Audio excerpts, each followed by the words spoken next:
Здравствуйте, дорогие друзья. Габи, привет. Здравствуйте, Очень рада тебя видеть. Ну я что, тоже. мы снова в рамках нашего проекта от Международной ассоциации сексологов и психологов презентуем вам очень интересные, яркие, полезные вебинары в сфере сексуальности человека, сексологии, которые помогают вам в первую очередь получить не только важную, интересную информацию, это информация от профессионала. И сегодня я особенно рада презентовать тебя. Это уже там не первый твой вебинар в нашей ассоциации, и каждый из этих вебинаров очень интересен.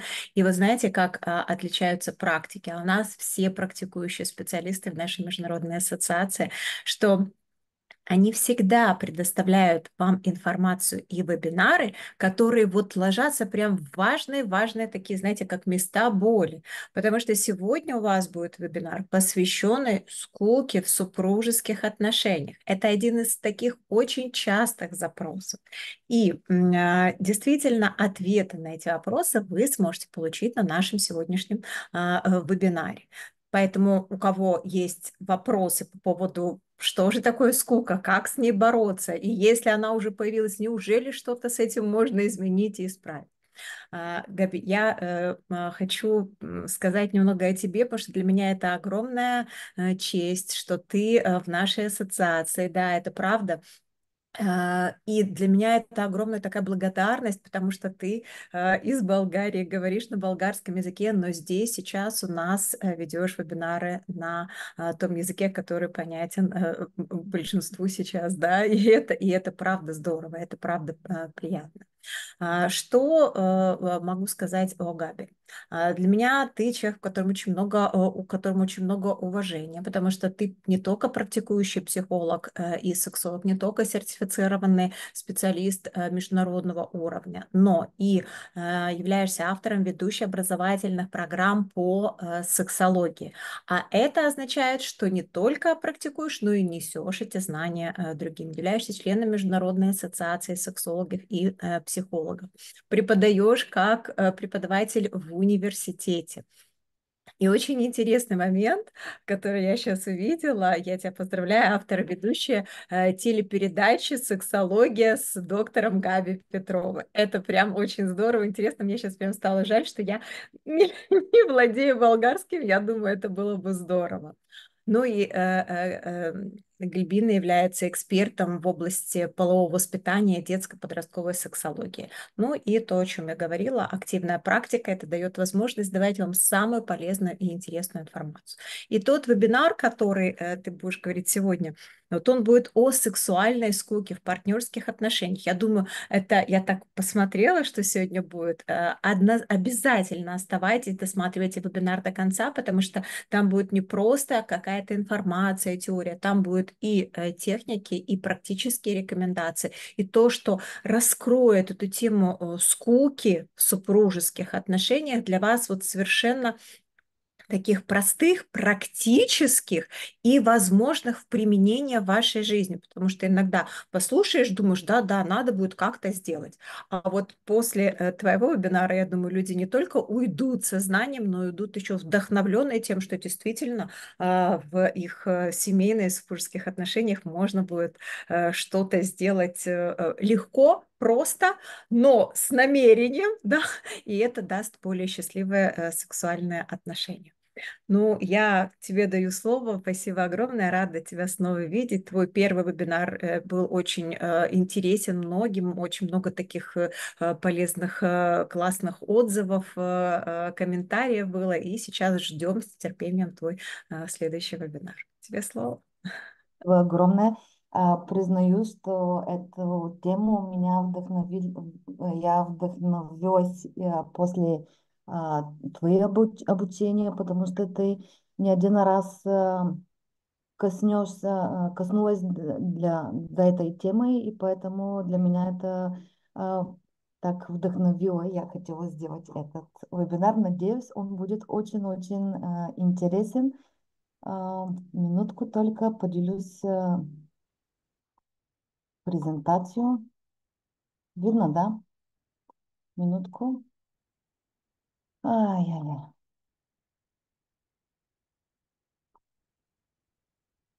Если какие-то вопросы, сейчас Люба на связи, и она все. Мгм. Все, я тогда отключаюсь, чтобы не отвлекать. Удачи и прям Всё, послушаю, спасибо, послушаю. спасибо. Вот презентация уже видно или нет? Видно, только на весь экран нужно ее открыть. Минутку только, да, да, вот сейчас сделаю. Так,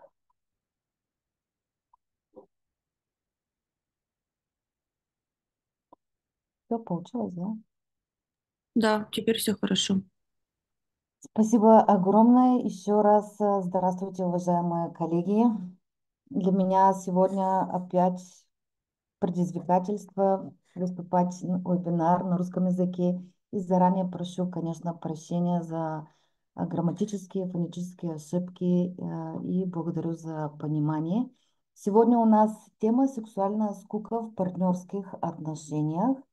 Что клиенты называют скукой в сексе?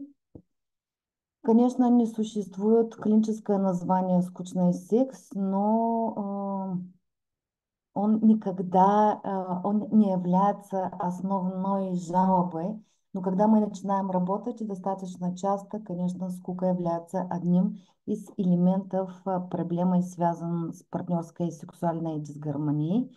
И я в своей практике, как и много из коллег, опираюсь на биопсихосоциальную модель, которая учитывает все три составляющие. Это биологическое, психологическое и факторы, которые касаются взаимоотношений. Что позволяет, конечно, мне как практикующий специалист создать одну такую целостную концепцию проблемы.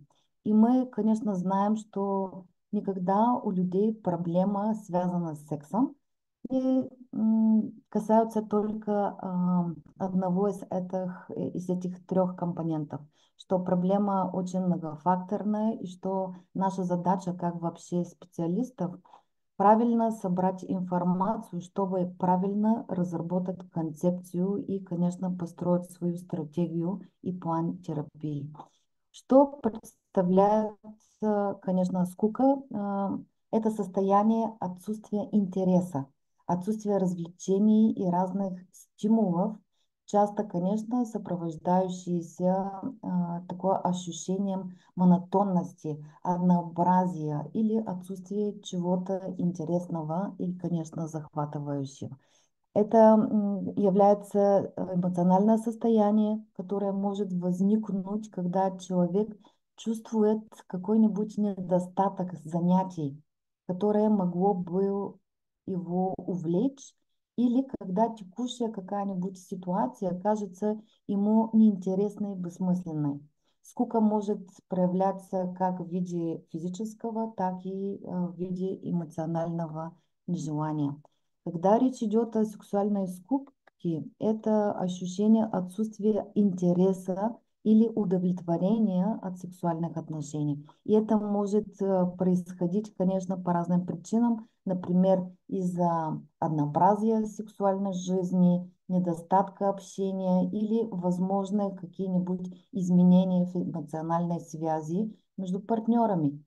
Все это преодоление сексуальной скуки обычно требует открытого разговора.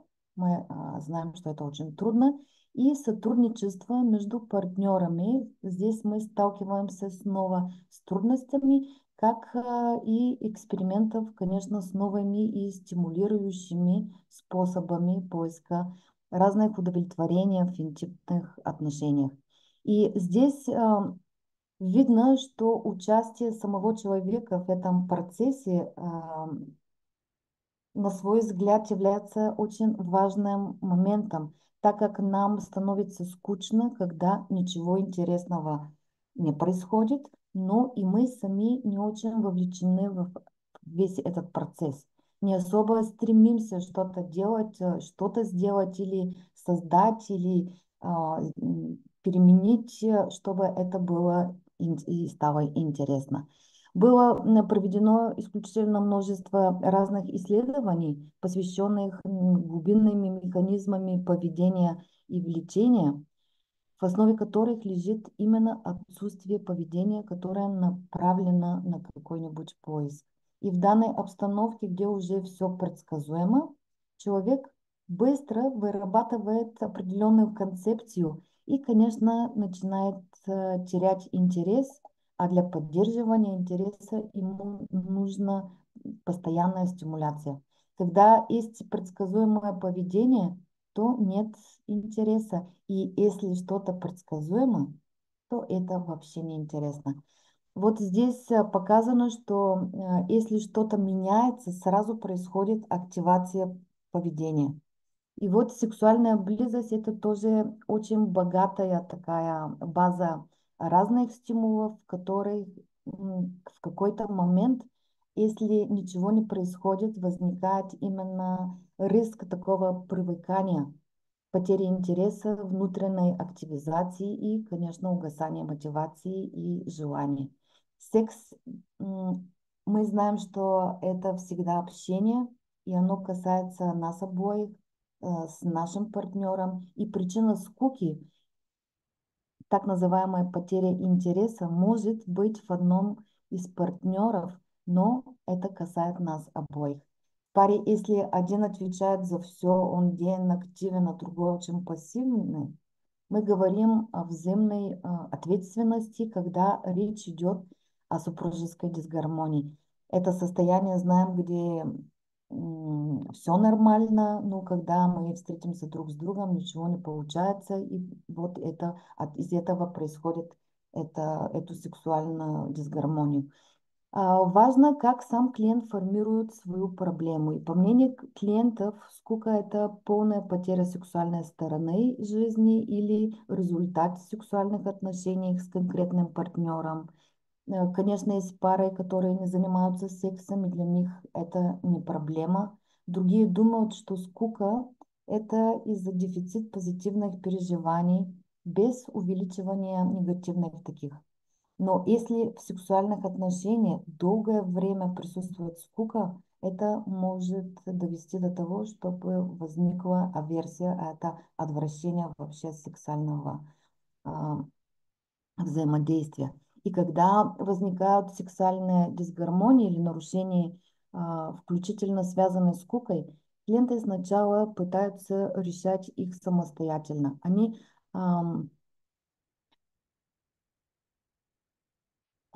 тратят очень много времени и приходят к терапевту после ряда неудачных попыток, что затрудняет нашу работу, поскольку эти клиенты, они отдаляются от своего партнера, у них много накапливается обида, злость, упреков, стыд, срам, вина и, конечно, очень-очень усталости. Они не верят, что вообще в положительный выход на эту ситуацию. И это часто, конечно, затрудняет нашу работу, так как часто у этих клиентов появляется липса мотивации, и они саботируют весь этот процесс. Наблюдается и другое явление, что молодые люди при малейших трудностях стремятся поменять партнера и убегают от ответственности, сделать какой-нибудь собственный вклад, чтобы поменялась вся эта ситуация. Или, конечно, появляется и такая ситуация, когда они вообще уходят из отношений и пытаются вообще сделать такая, мы знаем, что сегодня это очень характерна такая моногамная, мы встречаем партнер, с ним все хорошо, стоим в отношения несколько месяцев, и потом, когда начинается трудность, меняем снова партнер. Это такая попытка, чтобы мы нашли что-то интересное, новое, но каждый раз повторяется одно и то же. Есть, конечно, и третий вариант, при котором молодые люди так много экспериментировали в своих сексуальных отношениях, что все это, что появляется с какой-нибудь партнер, за ним это знакомо, уже они теряют весь этот интерес, и это доводит до очень много трудностей. Они говорят, ну я все попробовал или попробовала, мне неинтересно, мне хочется что-то новое, но я это не получаю. И вот это все, три проблемы, конечно, очень затрудняют нашу работу, но все-таки получается, что есть возможности и работать, когда скука является как основная проблема или одной из проблем в сексуальных дисгармоний в паре. И вот какая бывает оценка скуки? И в сексологии принята шкала для разделения проблемы на первичную и вторичную. Первичная, когда она появляется с самого начала сексуальной жизни, а вторичную, когда она возникает после периода, конечно, нормального сексуального функционирования.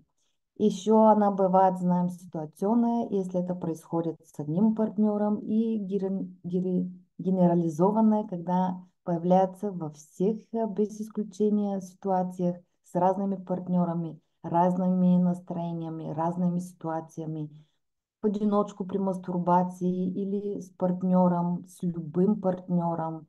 Тогда мы говорим именно о такой генерализованной проблеме. И вот первичная скука в партнерских отношениях – это когда присутствует с самого начала сексуальной жизни пары.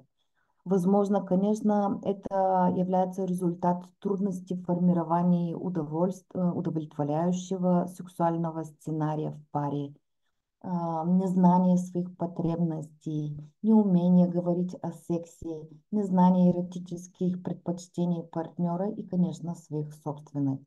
А когда мы говорим о вторичная скука в партнерских отношениях, это возникает после периода живого интереса и удовлетворения от секса с партнером, но по каким-то причинам сексуальные отношения останавливаются в своем развитии. Это в результате может быть конфликта между партнерами, прекращение отношений, конечно, появление какой-нибудь сексуальный кризис.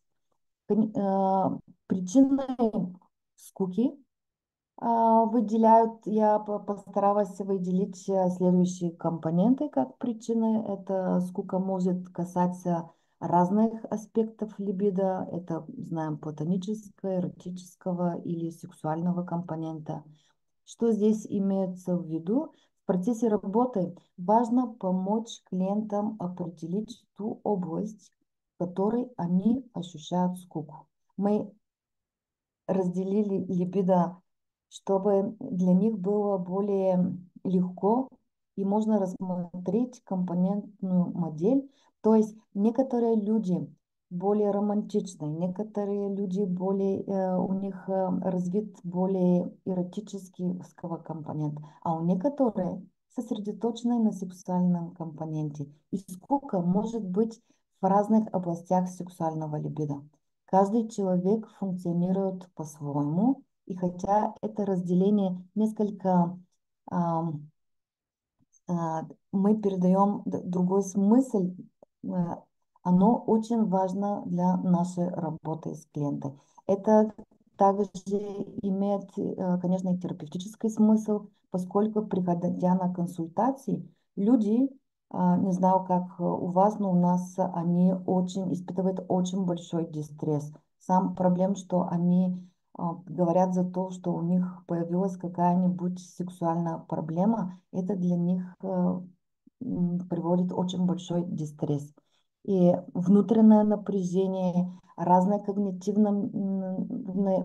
все когнитивные способы снижены, и им очень трудно адекватно оценить произошедшую ситуацию, чтобы мы помогли им отпуститься, нормализировать ситуацию и провести спокойную беседу на то, все, что им связано с этой проблемой.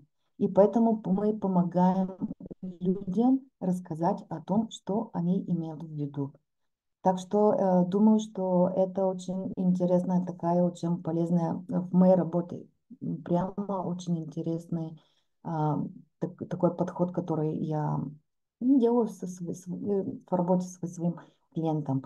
Другая причина, конечно, может быть дефицитный сексуальный сценарий. Это внутренняя, знаем, когнитивная модель у каждого человека, какой-нибудь шаблон, представление о том, что такое секс, как он устроен, какие установки должны быть в голове у сексуального зрелого человека.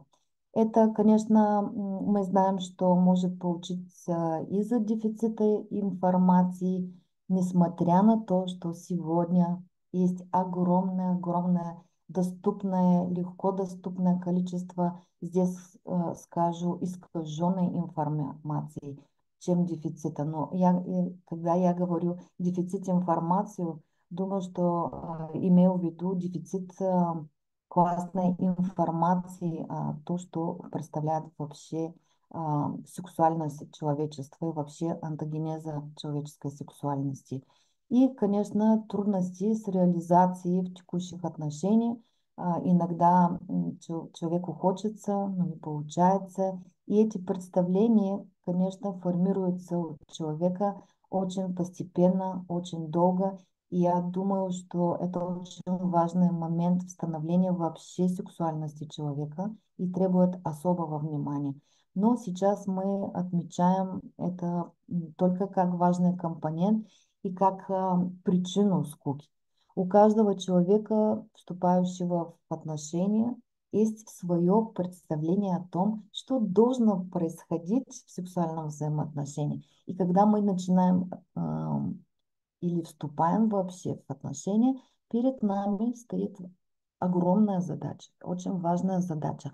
Именно адаптироваться, подстроиться в сексуального сценария партнера. И именно здесь часто возникают огромные трудности, потому что адаптироваться, выработать новый сценарий, который называется компромиссный, очень сложная задача в паре. И здесь нам опять же очень помогает природа, начиная с так называемой в периода химии, влюбленности, когда есть идеализация, когда есть интенсивная сексуальная близость. Ну, после гормонального момента видно, что есть несоответствие, и часто многие пары не вырабатывают такой совместный сценарий.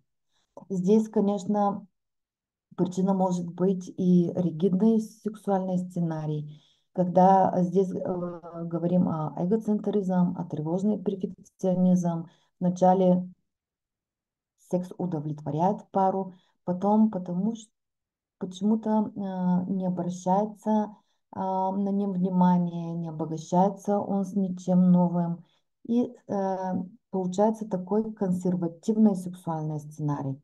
Это устойчивая идея, что в паре все хорошо, что, скажем, партнер все знает, ему больше ничего не нужно.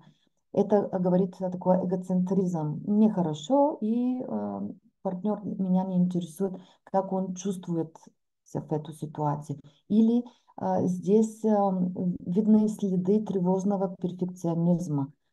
Но суть состоится в том, что сценарий не обогащается ничем новым. Конечно, здесь речь идет и как причина и нарушенная или недоступная коммуникация.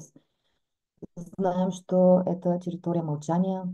Очень часто людям трудно говорить или сложно описать предпочтения, потребности в сексуальной сфере. Они не умеют вообще говорить о своих разочарованиях. Важная задача сексологии — помочь людям научиться именно говорить на эту тему. Вот я в своей практике сделала, у Татьяны есть очень хороший такой вебинар, который вдохновил меня, как разговаривать с партнерами на эту тему, на сексуальной темы, на тему секс. Здесь тоже попробовала сделать такой вебинар. И интерес был очень большой, потому что был бесплатный. Но когда получилось так, чтобы мы начали обсуждать тему, все было абсолютное молчание. Люди думаю, что все-таки это специально для нас в Болгарии это очень-очень большая проблема. Мы думаем, что все знаем, нам все хорошо, когда мы встречаемся с подругами, такие неформальные встречи, все говорят, все хорошо, мы делаем, какой прекрасный у нас секс или не делаем секс, или у меня влечение прошло. Но это говорится то, что я купил себе, скажем, фруктовый сок, и все это просто как информация. Ну, люди у нас, прямо говорю, что у них очень, они не хотят разговаривать на эту тему. А у каждой пара, я знаю, что вообще сделала такое, анкета сделала, где говорят, что в каждой паре есть какие-нибудь сексуальные проблемы. Но люди все еще не готовы. И поэтому мы говорим, что это огромная территория молчания. Сексуальные проблемы– это, я думаю, как овощи, которые выращивают на дерево партнерских конфликтов. И поэтому здесь очень нам, как сексологи, мы должны а, сделать такую как миссию, чтобы научить, привыкнуть людям разговаривать спокойно на эту тему. Конечно, чтобы они не ругались, не обвинялись, а просто эту тему, чтобы была взаимно полезной. Так что думаю, что это очень важный и компонента. Конечно, здесь может быть и различные аномалии влечения, отсутствие или дефицит вообще пересечений интересов. Когда у мужчин есть какой-нибудь фетиш или какая-нибудь девиантная форма предпочтения, какие-нибудь аномалии бывают разной степени выраженности, и всегда смотрят, насколько выражен гетеросексуальный интерес к партнерскому сексу, потому что сегодня очень часто в своей работе я встречаюсь с этим моментом, что теряется интерес к сексуальному влечению, но оказывается, что у одного партнера появилось влечение гомосексуальное, и интерес уходит на другую сторону. И часто доминирующими могут быть, конечно, разные аномальные формы влечения, что приводит к несоответствию, конечно, в партнерском сексе. Должен выполнить партнер свой долг, прийти и уйти, что не обогащает вообще партнерский секс. Конечно, может быть недостаток разных ресурсов, это времени, сил, эмоций, пространства, что у партнеров для решения разных вопросов, связанных с сексуальными отношениями. Это может быть высокий фоновой стресс, нормальные кризисы в паре, появление ребенка, вообще отсутствие разных благоприятных условий. Секс должен, мы знаем, протекать естественно, и если этого не происходит, люди могут быть обескураженные. Другая причина является личностные особенности людей. Они по природе своей могут быть консервативны. И есть люди, которые вообще у них такой природный дефицит получения удовольствия. Есть люди, у которых есть собственный интерес к миру.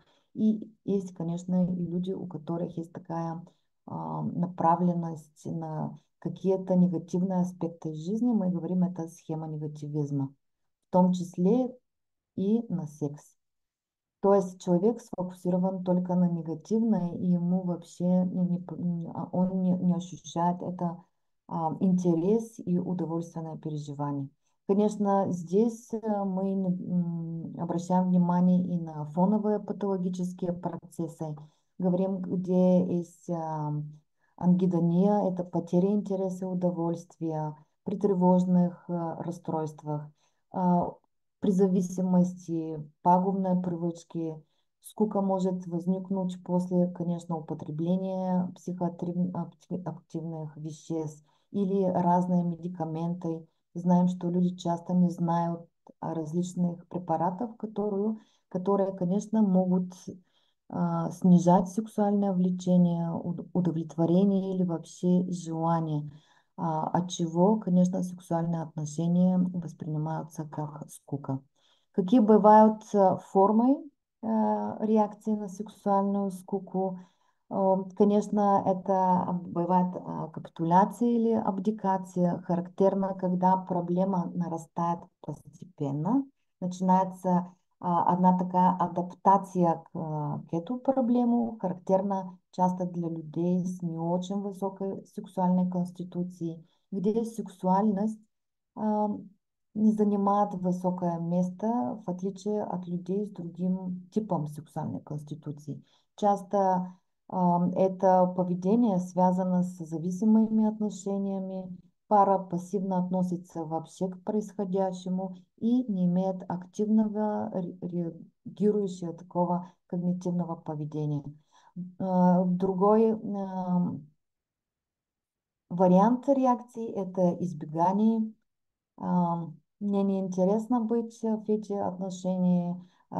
Делается такой активный уход от близких, от близости вообще путем поиска альтернативных решений. Это может быть мастурбация, это может быть просмотр на порно, секс на стороне, разные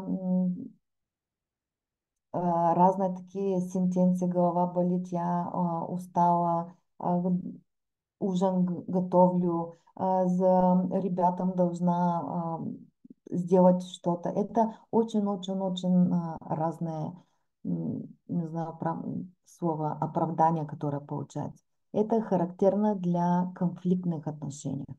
Созависимых отношениях тоже. И, конечно, сексуально, когда есть в отношениях, когда есть очень много сексуальной тайны и сексуальной секреты. И, конечно, третий вариант – это активное разрешение проблемы с диалогом или без него, когда пара обсуждает и совместно ищет разрешение конфликтов вместе с партнером или по отдельности, путем поиска и изучения новых элементов в своих отношениях. Конечно, ищут эти пары и нашу профессиональную помощь. Так что реакция мы должны посмотреть, когда приезжают люди и устанавливаем, что проблема связана и со скукой в сексуальной жизни.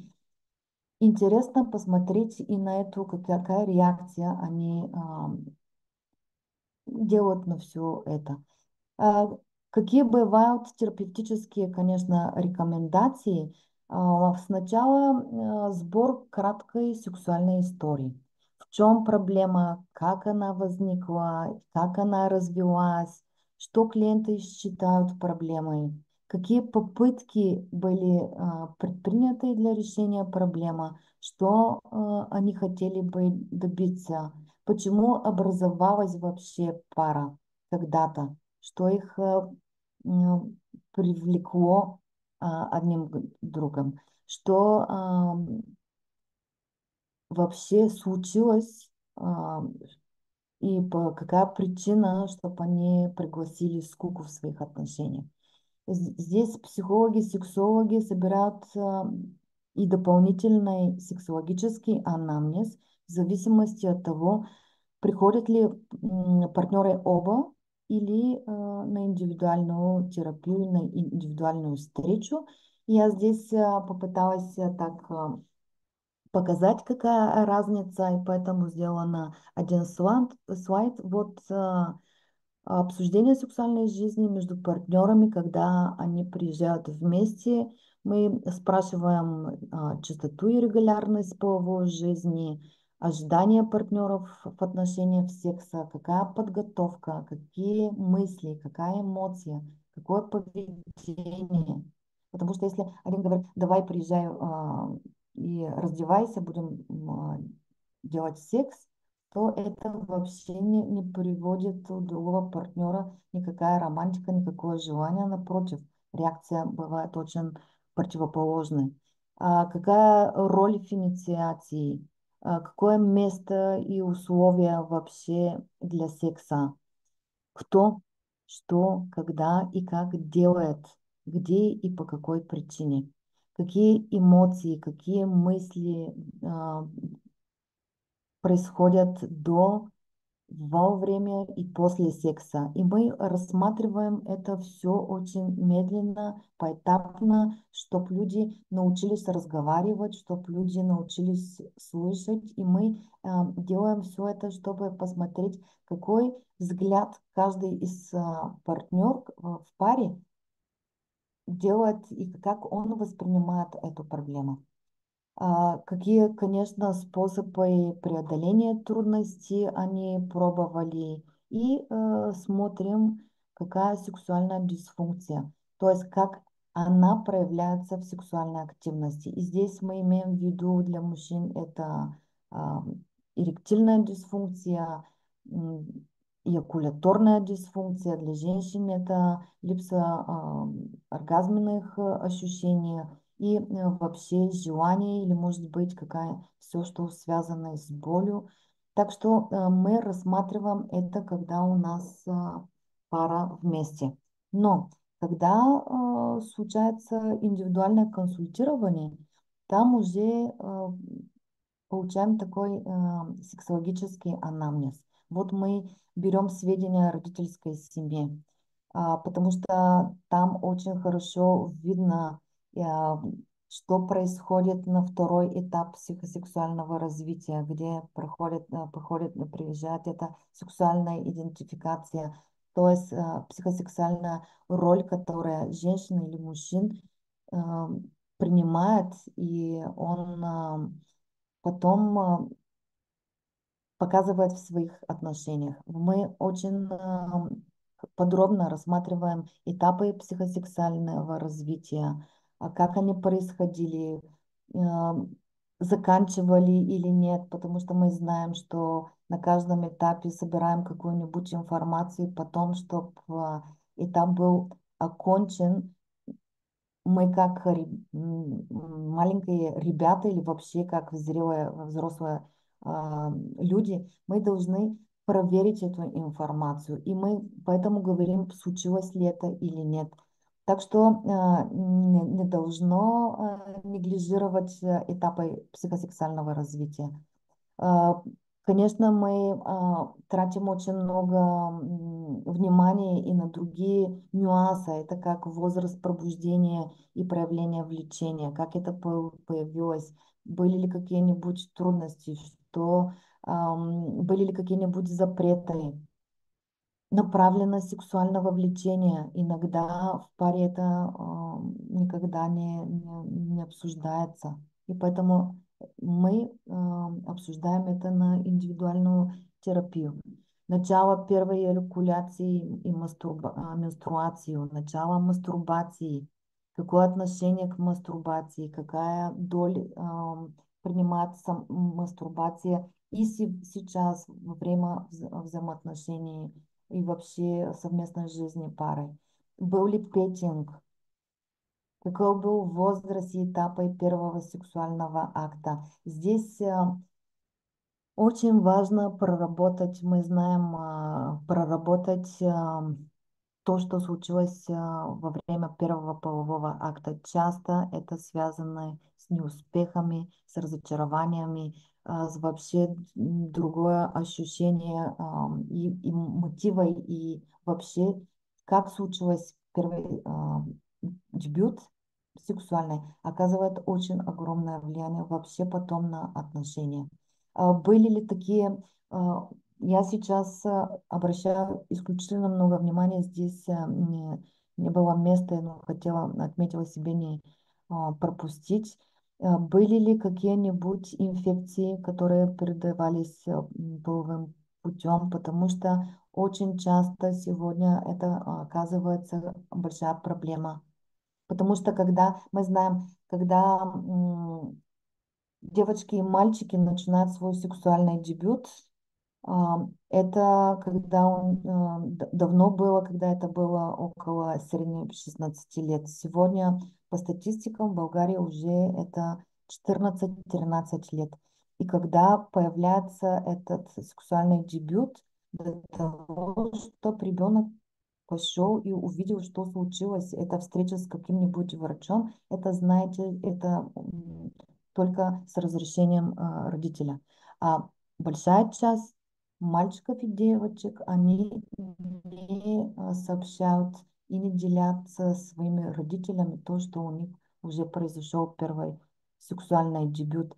И если получается какая-нибудь инфекция, она получается очень часто, потому что молодые люди не пользуются презервативами. Почему? Потому что порноиндустрия, откуда они берут очень большая информация, там почти не показано, что секс делается, не говорим о качестве, а просто, что секс не делают и не пользуются презервативами, так что они тоже думают, что презервативы это вообще не нужно употреблять. И поэтому здесь накапливается вообще очень низкая гигиена вообще для половая гигиена, которая обхватывает вообще и начин как мы обращаться к своей теле.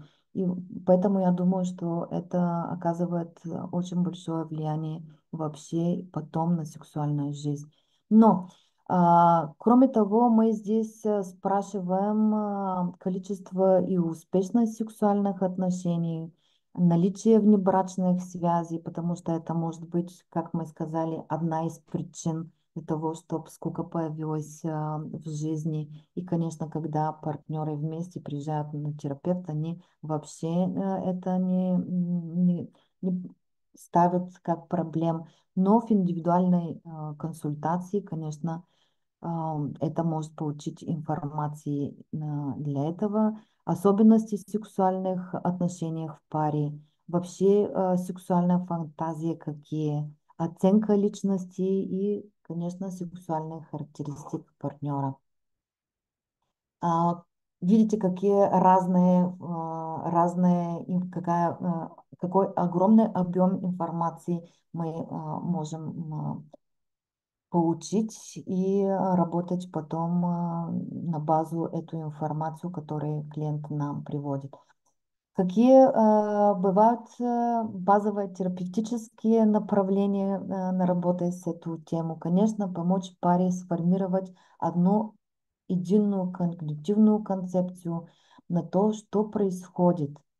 И, конечно, наша цель преодолеть эти когнитивных искажений. Секс, знаем, что это часто территория молчания, и каждый молча переживает происходящее. И так возникает общая проблема. Это ваше общее дело, я так говорю с своими клиентами. И это как танец, который невозможно станцевать, и у вас нет синхроничности. И важно помочь людям синхронизироваться, увидеть проблему, то, как они вообще понимают свою проблему, как они объясняют ее себе и что они делают из нее в качестве именно будущего прогноза своих отношений. Мы знаем, что объяснение, понимание и прогнозирование – это очень важный аспект терапевтической работы. Также могут, конечно, быть обнаружены и разные искажения, которые приводят к обиде, вине, к негодованию, к стыду. Поэтому необходимо синхронизироваться и построить общие картины для, конечно, общей концепции. Здесь я очень часто рекомендую то, чтобы они попробовали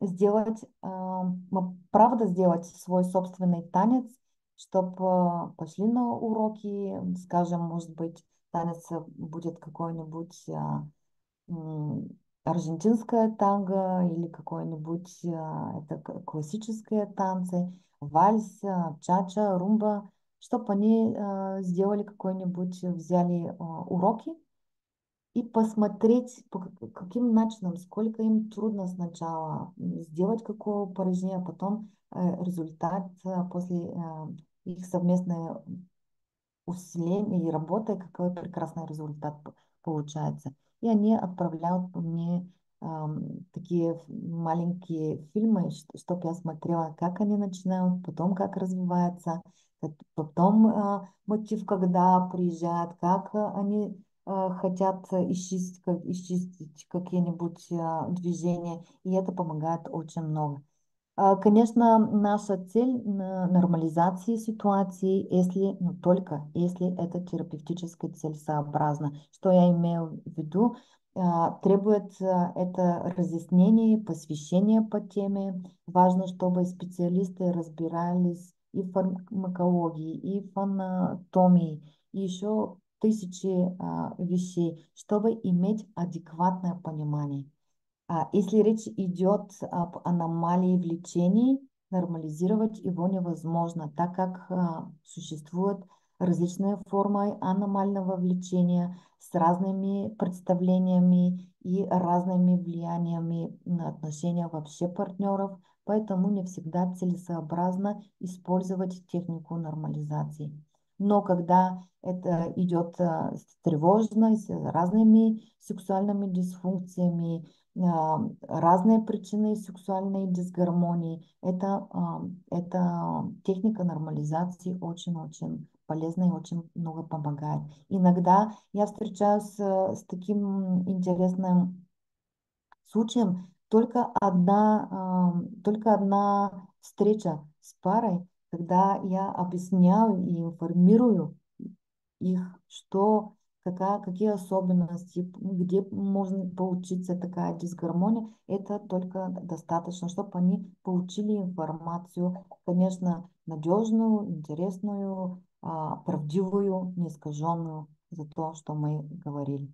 Важно сформировать единую партнерскую ориентацию вместо того, чтобы обвинять друг друга и предъявлять разные претензии. Скука — это не только то, что я не получаю от тебя достаточного разнообразия, а это и, возможно, я сам не прилагаю какие-нибудь усилия для того, чтобы разнообразие было в нашей паре. И необходимо, конечно, сформировать единую командную работу для преодоления скуки, которая есть в партнерских сексуальных отношениях.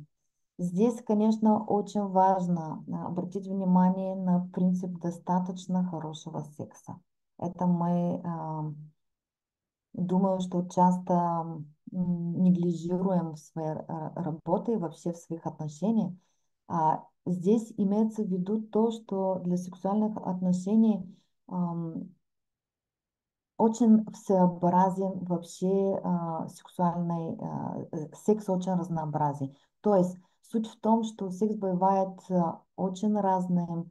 Он может меняться изо день в день в зависимости от исключительно многих разных обстоятельств, где необходимо переживать перфекционизма, и часто очень хороший секс случается чаще редко, чем часто, и пары, которые очень довольны своим сексуальным отношением, делятся, что для них секс часто бывает хорошим, редко бывает очень хорошим, и исключительным редко бывает вау, как фантазия.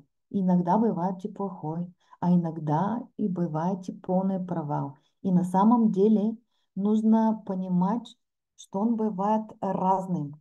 И не нужно фокусироваться только на идеале, и нужно избегать именно прогнозирования плохого секса. И то, что был плохой и не получилось, это не означает, что в следующий раз будет такой. И мы должны сделать свой вклад на то, чтобы поменяли что-нибудь, чтобы это не повторилось.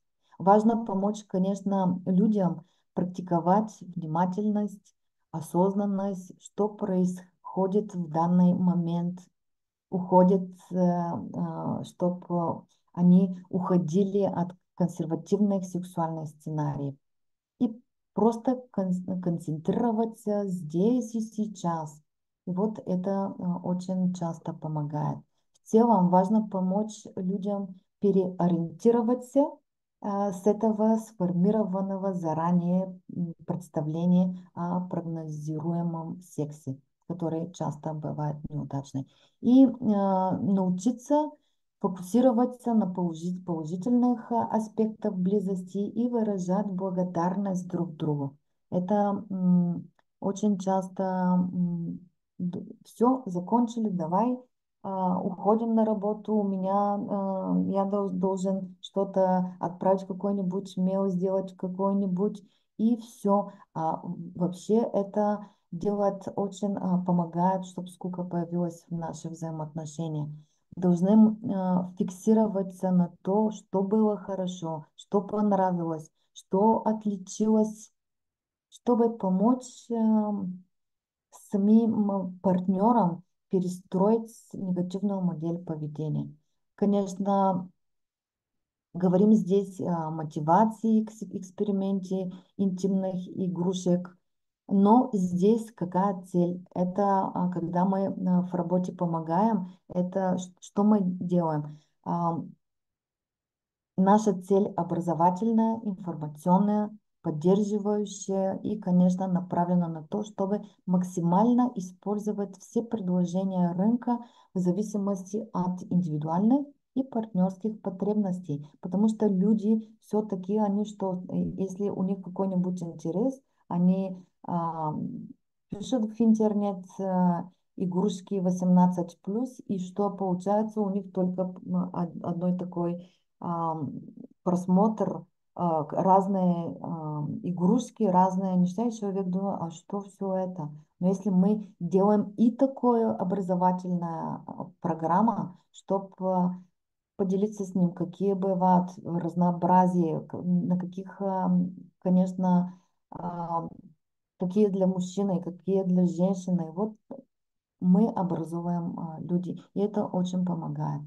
Осведомленность вообще какая существует, и, конечно, повышение фонового эротического тона. Это чтение эротической литературы, просмотр эротических фильмов, просмотр эротических фотографий. Это все повышает такой фон. И, конечно, какая бывает психотерапия, это типа терапевтическое вмешательство, какое бывает. Конечно, сегодня оно бывает супружеское, но бывает и индивидуальное. Знаю, что некоторые коллеги работают только когда пара вместе, но я работаю и в парной, и индивидуальной терапии. Вот здесь основная такая цель нейтрализации психогенных факторов, которые подавляют либидо, повышение вообще интереса и активности к сексуальной жизни и коррекция, конечно, дисфункциональных верований и убеждений, которые появляются. И хотела бы с вами поделить одну технику, которую я пользуюсь. Конечно, опять это не техника собрана из многих разных техник. Ну вот сделала такая техника создания сексуальной карты. Конечно, и мы в свои обучения, и я в своих обучениях, которые сделала все обучительные программы у Татьяны, взяла и немножко поменяла эту технику, но все-таки я ее использую и рекомендую вас использовать для работы с сексуальной скукой. Эта техника называется сексуальная карта, интересное, полезное упражнение, которое может помочь партнерам, конечно, лучше понять свои сексуальные предпочтения и желания. Помогает, конечно, преодолеть сексуальную скуку и создать более открытую и интимную коммуникацию в паре. Очень деликатно, очень интересно, и, конечно, это мы делаем в присутствии нас самих, потому что иногда они уходят в другую сторону, и я обращу внимание на все этого. Итак, как провожу я прямо эту технику. Конечно, начинаю подготовку, назначаю время, когда оба партнера могут посвятить себе упражнениями, на этим упражнениям, не отвлекаясь от посторонних дел.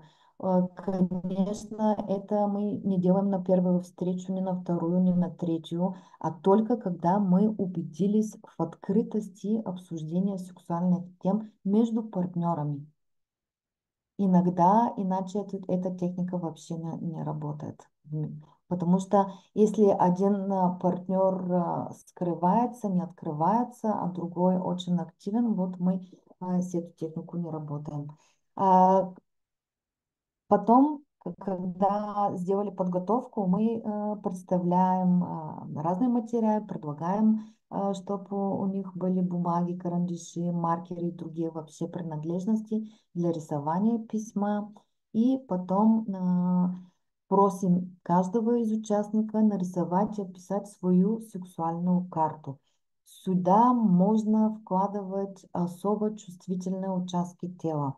Можно вкладывать сексуальное желание, сексуальные фантазии и всякие другие аспекты интимной жизни, включительно диапазон приемлемости, то, что мне не нравится, то, что я могу, но не хочу каждый раз делать это на исключение. Здесь важно не накладывать ограничения, а важно, чтобы помогли клиентам они самовыражать свободно и без притеснения. Потом, когда это окончит, они создали уже свои сексуальные карты, а, предлагаем им поделиться друг с другом тем, что они поместили в каждую точку или область, сосредоточиться только на положительных элементах и аспектах, которые выбрала каждая сторона. Что здесь важно? Иногда, когда мы приветствуем наши клиенты и говорим, скажите, что вам нравится, они сразу обращаются и начинают, мне не нравится то, мне не нравится то. И мы сразу, а что вам нравится? Вот эти положительные элементы. Люди привыкли часто говорить, что им не нравится, часто это и если сама встреча с психологами, мы знаем, что накопилось такое ощущение, что у психолога мы должны только говорить, что нам не нравится, что нам нет ресурсов что-то сделать. А здесь мы должны обратить внимание, сосредоточиться только на положительных элементах и аспектах. И это очень трудная задача. Поэтому я рекомендую, чтобы это упражнение было совместе с нами, как психологи, сексологи, чтобы мы следили на эту ситуацию.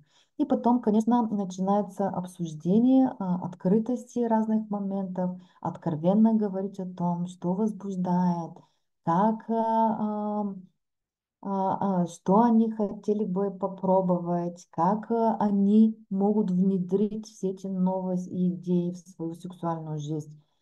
Сделать такой поэтапный план, как можно это сделать, поменять место, поменять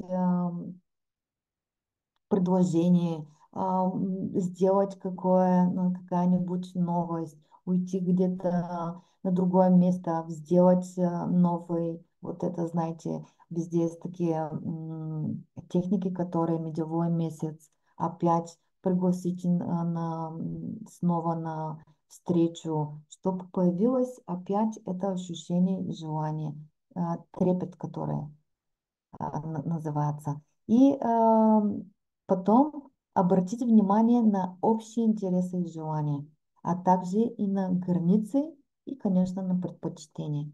И заканчиваем, когда мы, правда, планируем действия. Если придут новые идеи в течение всего этого, что они сделали, или новые желания, как они будут обсуждать эти новые идеи.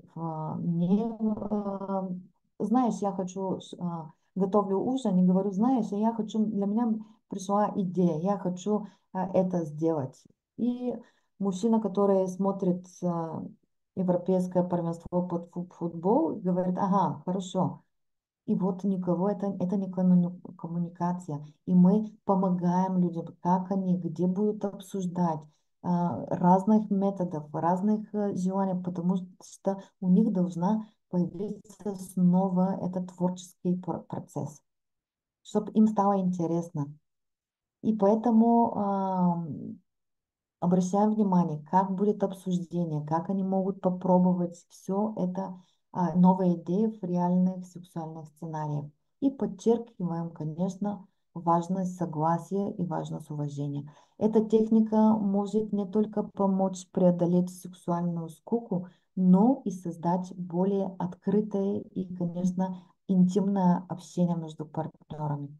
Знаем все-таки, что каждый случай уникален, и терапевтический подход подбирается с учетом конкретных потребностей и ситуаций клиента или вообще пары.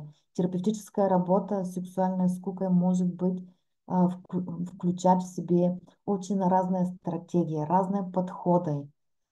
Это очень интегративные подходы, направленные на то, чтобы понять причину скуки и, конечно, помочь человеку или вообще паре справиться с ней. Важно, чтобы терапевт создал такое безопасное пространство, где открытого разговора и совместной работы над проблемами с клиентами можно они ощущать очень, чтобы сами клиенты ощущались очень безопасно и спокойно. И здесь я хочу подчеркнуть, что очень важно, я уже вижу, потому что каждый сегодня эксперт по здоровью, по сексуальными общениями, по а, кушанию, по боди фитнес и вообще во все. Но важно, чтобы терапевты, которые занимаются, работающие с темами сексуальности, был очень информирован, образован и постоянно совершенствовал свои знания, чтобы иметь возможность обеспечить качественные изменения и, конечно, помощь клиентам, преодоление их трудностей. И поэтому все наши встречи в Международной ассоциации сексологов и психологов, все это пространство, которое Татьяна создала и вообще она делает для обмена опытом, знаниями, вообще терапевтическими навыками, я разволновалась, очень важно и бесценно. Так что спасибо огромное за то, что Татьяна вообще сделала это пространство и для нас. И, конечно, то, что я хочу закончить, то, что мы должны знать, что и сексуальные отношения, как все взаимоотношения, проходят через разные кризисы. И то, что за отношениями необходимо, конечно, ухаживать, поддерживать их, заботиться, освежать, развивать вообще, углублять, беречь их как что-то очень важное, очень ценное. Конечно, иногда все эти отношения нужно оживлять, нужно восстанавливать, иногда нужно реанимировать, перезапускать. И, конечно, сексуальные отношения– это вообще не исключение. Так что мы должны беречь и заботиться о этих сексуальных отношениях. Ну, все. Спасибо за внимание. Надеюсь, что доклад был интересен. Ам, Я очень большая старость вложила в все это. Еще раз извините за мой русский неперфектный, но для меня это очень прекрасно то, что могу делиться знанием все-таки на этом языке.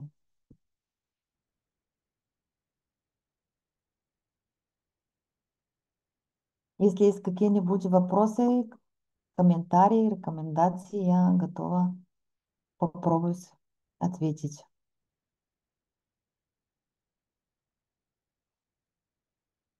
М?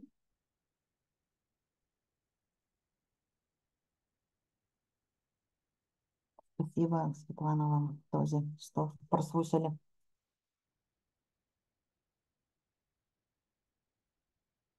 Спасибо большое.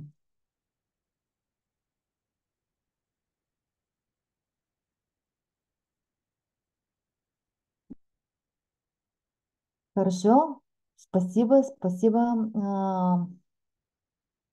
Рада буду встретиться опять с вами, делить информацию и надеюсь, в какой-нибудь момент, чтобы мы успели увидеться друг друга вместе, не только в пространстве онлайн, чтобы поделиться и сделать какой-нибудь прекрасной а, встречи. Спасибо большое. Ну, все, пока. Желаю вам прекрасного дня и до встречи.